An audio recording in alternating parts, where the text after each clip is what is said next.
Hello everyone, welcome back to my channel army wife crazy life. तर आज आहे बैसाखी। तर बैसाखीच्या तुम्हाला खूप साऱ्या शुभेच्छा। तर बैसाखी म्हणजे गुरुद्वारामध्ये प्रोग्राम आहे, म्हणजे सिख लोकांचा प्रोग्राम आहे हा। तर आमच्या कॅम्पमध्ये माहीतच आहे तुम्हाला, मंदिर मस्जिद आणि गुरुद्वारासुद्धा असते। तर आज गुरुद्वारामध्ये प्रोग्राम आहे, त्यासाठी चाललेला आहो आम्ही। इथे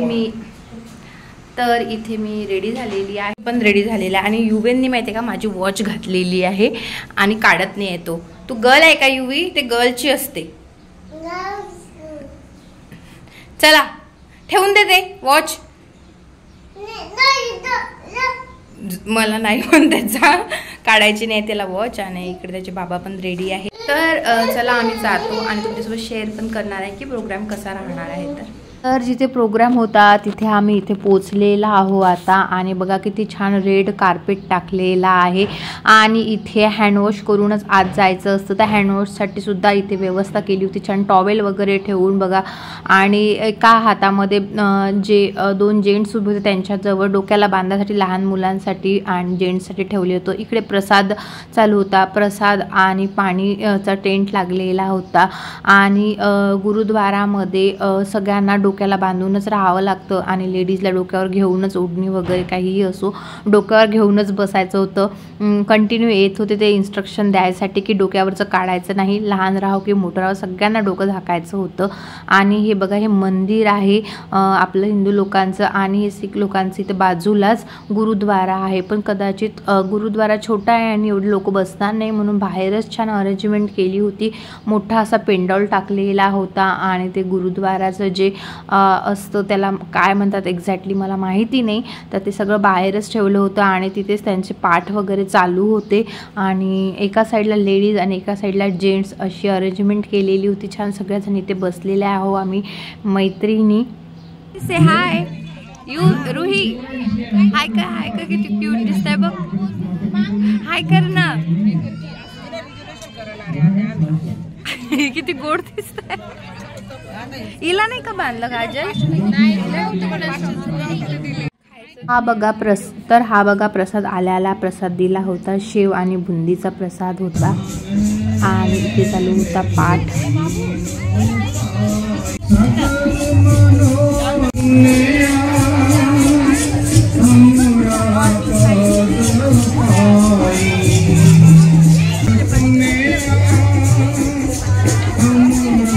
आणि युवेन पहा किती मस्त्या करून राहिलेला आहे, ग्रिलवर चढून राहिला।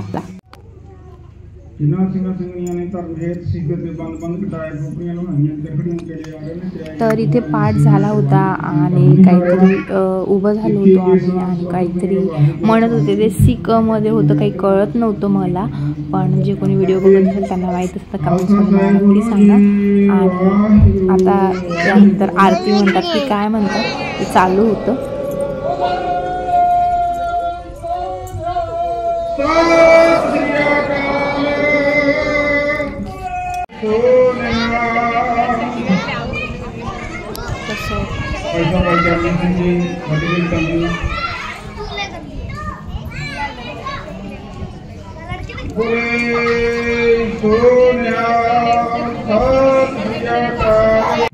ते बसलेल्या आता जेवायच्या पंक्ती आणि इथे आम्ही जेवण करायला बसलेला आहो।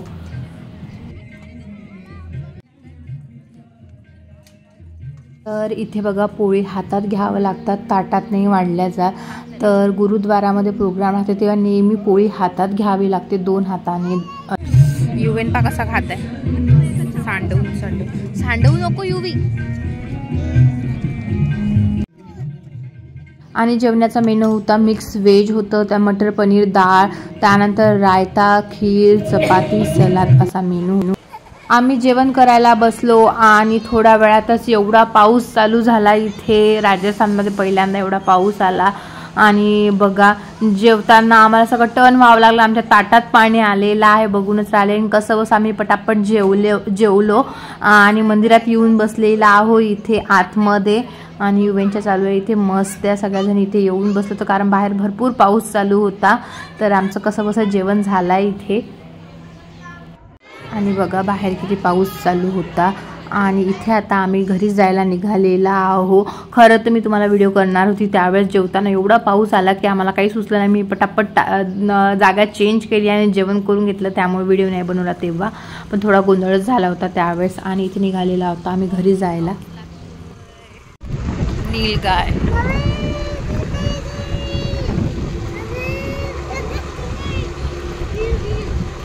राजस्थानमध्ये पावसाळ्यात पाऊस नाही येत, मग उन्हाळ्यात पाऊस आला. तर आम्ही गुरुद्वारामधून घरी आलो होतो आणि पाऊस चालूच आहे, मध्ये बंद. विश्वास करेल का, राजस्थानमध्ये पावसाळ्यात पाऊस येत नाही पण उन्हाळ्यात पाऊस येत आहे. आपल्या महाराष्ट्रात भरपूर पाऊस चालू आहे म्हणते. स्पेशली आपल्या विदर्भात एवढी ऊन असून सुद्धा पाऊस असतो. मला माहीत झालं की आपल्याकडे पण भरपूर पाऊस चालू आहे. पण मी म्हटलं आमच्या इथे राजस्थानमध्ये तर पॉसिबल नाही आहे. एवढं ऊन पडत होतं कालपर्यंत आणि आज अचानक पाऊस येऊन राहिलेला आहे. आजकाल ऋतूचं पण काही खरं नाही आहे, कोणत्या पण ऋतूत काही येऊ शकतं.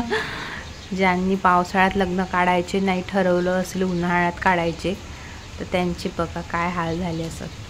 पाऊस चालू असल्यामुळे युवेन आणि युवेनचे बाबा तर मस्त झोपलेले आहे. पण मला व्हिडिओ बनवायचा होता, एडिटिंग करायची होती, तर मी एडिटिंग करत बसले होते. आणि आता परत पाऊस आला तर मी गॅलरीत आले बघायला आणि खूप छान वातावरण झालेलं आहे. तुमच्याकडे सुद्धा आता पाऊस चालू आहे का आज कमेंट्समध्ये नक्की सांगा. बापरे, पाऊस वाढलेला आहे, खूप पाऊस वाढला. आता वाजलेले आहे 5:30 आणि 7 वाजता मला बड्डेला सुद्धा जायचं आहे. तर बिल्डिंगमध्येच बड्डे आहे, वरती राहतात ते, तर त्यांच्या छोट्या मुलीचा बड्डे आहे, तर ते सुद्धा मी तुमच्यासोबत थोडं शेअर करेन. बघा परत रेडी झालेली आहे मी. तोच ड्रेस घातलेला आहे मगाशी जे घालून होती ती, आणि इथेच जायचं त्याच्यामुळे युवेनला पण रेडी करून दिलं. युवेन से हाय. तर चला, इथे गिफ्ट पण आणून दिलं युवेनचे बाबांनी आम्हाला. पकड, काढू नको.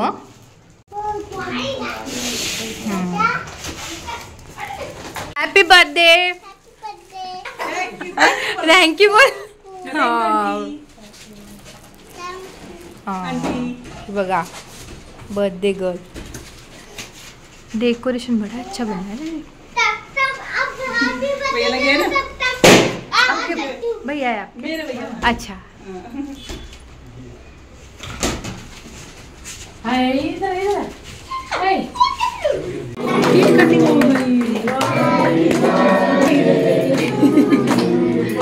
लाइव चल रहा है. देखो देखो एक सेकंड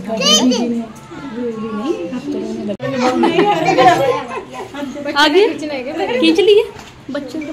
खींच लिया शिवांशी